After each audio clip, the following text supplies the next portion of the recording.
Dewi memutuskan untuk pulang. Zara kembali terngiang-ngiang akan perkataan sahabatnya tersebut.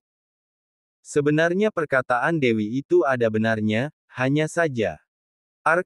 Kenapa harus dengan cara seperti itu?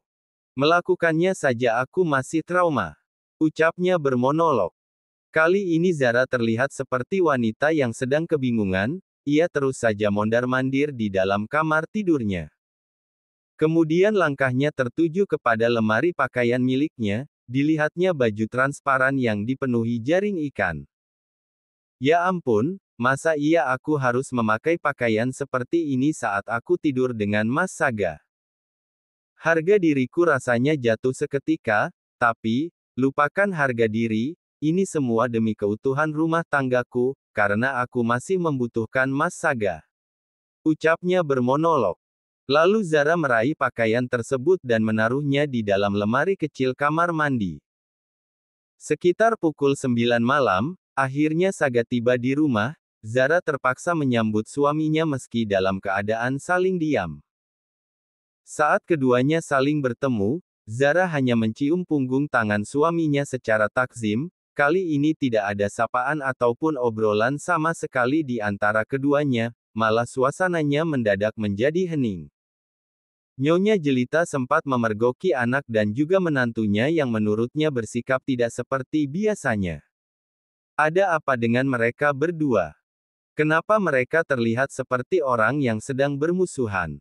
Ujarnya dalam hati. Setibanya di lantai 2, Saga langsung pergi ke dalam kamar mandi dan Zara menyiapkan pakaian ganti untuk suaminya dan meletakkannya di atas ranjang tempat tidur. Zara merasa sangat canggung saat ini, ia tidak tahu harus memulainya dengan cara seperti apa.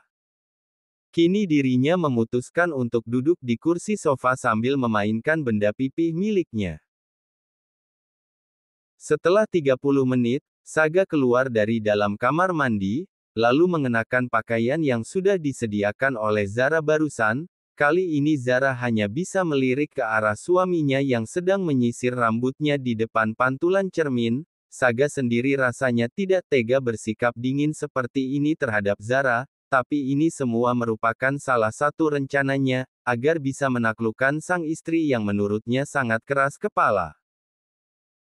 Lalu Saga memutuskan untuk tidur di atas ranjang tempat tidurnya dan menyelimuti tubuhnya. Kali ini benar-benar tidak ada percakapan sama sekali di antara keduanya. Zara pun geram dibuatnya, pikiran buruk akan suaminya yang mulai bersikap dingin akibat berselingkuh dengan wanita lain mulai mencuat, ia pun sampai mengepalkan kedua tangannya. Saga yang diam-diam memperhatikan wajah istrinya yang terlihat kesal, hanya bisa tersenyum puas. Kepalang tanggung jika aku mencoba merahasiakan hubunganku dengan Laura. Sebaiknya Zara tahu ketanyaannya. Aku ingin tahu apakah Zara cemburu atau tidak, tapi sepertinya istriku yang sangat menggemaskan ini mulai ada rasa cemburu. Yeyah, itu artinya ia sudah memiliki rasa terhadapku. Rupanya aku tidak sia-sia dengan rencana mendekati Laura, hitung-hitung sambil menyelam minum air. Ucapnya tersenyum penuh arti. Kemudian Zara beranjak dari kursi sofa menuju arah kamar mandi. Saga begitu penasaran, apa yang akan dilakukan oleh istrinya tersebut. Sambil bercermin di depan pantulan cermin kamar mandi, Zara benar-benar merasa malu saat melihat tubuhnya mengenakan pakaian seperti ini, rasanya sudah seperti tidak sedang berpakaian saja. Kemudian ia mulai menyisir rambut panjangnya, lalu menyemprotkan beberapa parfum beraroma vanila tepat di bagian leher dan sekitarnya. Tidak lupa gincu berwarna merah mereka ia kenakan tepat di bibirnya. Aish, kenapa bibirku begitu menyala seperti ini? Tampangku sudah seperti wanita penggoda. Tuturnya.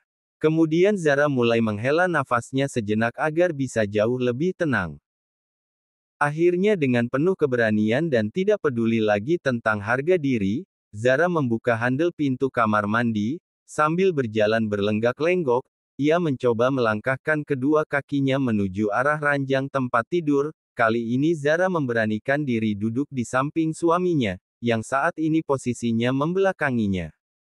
Entah kenapa Zara merasa ada keraguan untuk melakukan hal ini, baginya ini adalah tindakan paling nekat seumur hidupnya.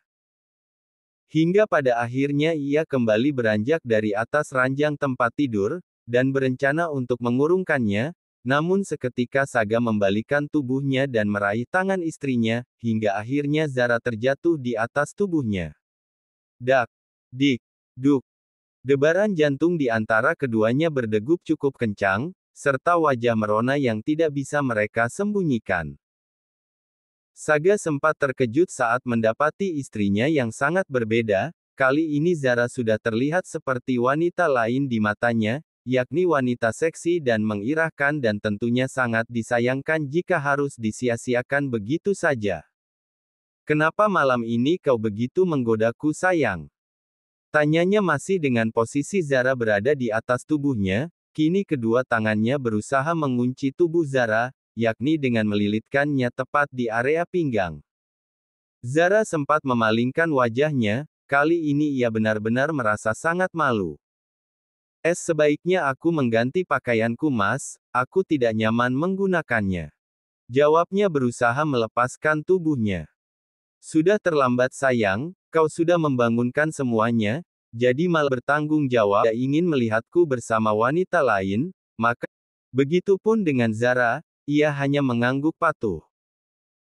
Merasa sudah mendapatkan lampu hijau dari sang istri, Saga pun dengan leluasanya mulai pada suaminya waktu itu dan ia pun sudah tidak ingin membahasnya lagi, biarlah semua kenangan pahit itu ia kubur dalam-dalam, dan kini ia siap memulai kehidupan barunya bersama suaminya saat ini yang tentunya telah mencintai dirinya, semoga saja cintanya tulus. Kini keduanya memutuskan untuk tidur bersama, karena tubuh keduanya sudah tidak bertenaga lagi akibat peristiwa memabukkan yang telah banyak menguras tenaga.